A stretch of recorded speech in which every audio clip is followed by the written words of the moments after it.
Haya mafundi, sasa hii guberi inakatwa hivi, utakunja kitambaa chako mara mbili na tunaanza kukata kipande cha mbele, kipande cha nyuma utatoa kopi tu.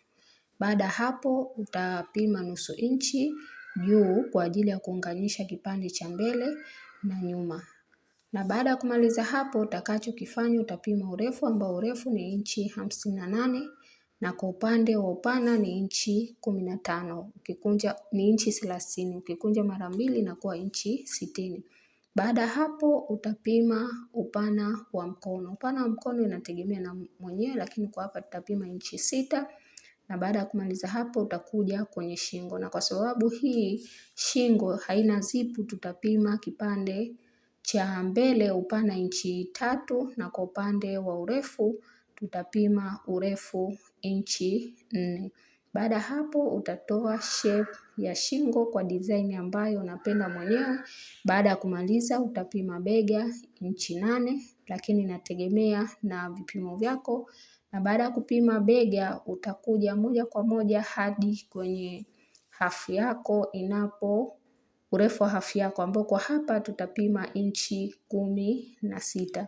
Inategemea pia na urefu wa hafu ya mteja wako. Baada hapo tutanyoosha mstari na baada ya kunyoosha mstari tutapima inchi 8. Yani zile inchi za bega tutakuja tuzilinganishe hapo.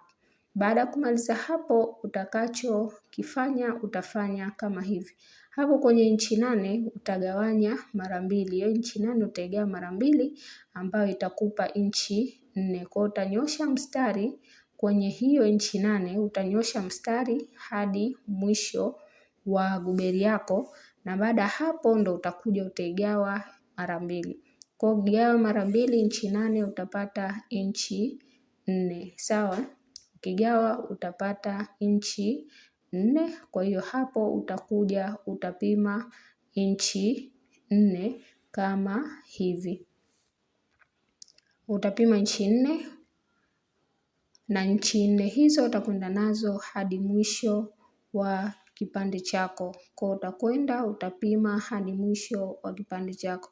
Na baada ya kumaliza hapo utanyoosha mstari na baada ya kunyoosha mstari utatoa shape kama hiyo guberi unavyoiona. Na huu wazi unaweza ukaweka upande wote ambao unapenda mwenyewe. Baada ya kumaliza kufanya hivyo utakachokifanya wewe utakuja utapunguza upana.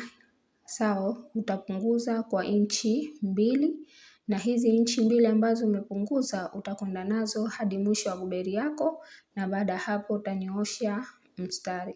Baada ya kunyoosha mstari utatoa shape ya kwapa ili wakati wa kukata na kushona uweze kuja kushona kwa urahisi.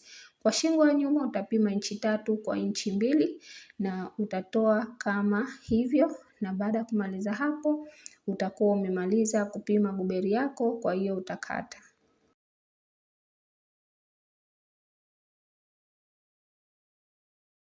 Baada ya kukata hii guberi kwa ndani ina mikanda, kwa utakuja kupima upana huku ambao ulikuwa ni inchi 8, utakuja utaupima na upande wa pili ambao pia itakuwa ni inchi 8, sawa? Baada ya kupima hivyo utakachokifanya utachukua vipisi vyako vya mikanda kwa ajili ya kushonea mikanda. Kwa vipisi hivi vitakuwa na urefu wa inchi 20. Vitakuwa na urefu wa inchi 20 na sio 16 na baada hapo utakuwa na upana wa inchi 1.5. Utakuja utavishonea kama hivyo na baada hapo utageuza na baada kugeuza utakuja utavishona hapo ambapo na kuonyesha mimi. Kwa baada ya kuvishonea hivi utafungia kwa ndani na hivi ndivyo inavyokatwa hiyo guberi. Kama una swali utauliza.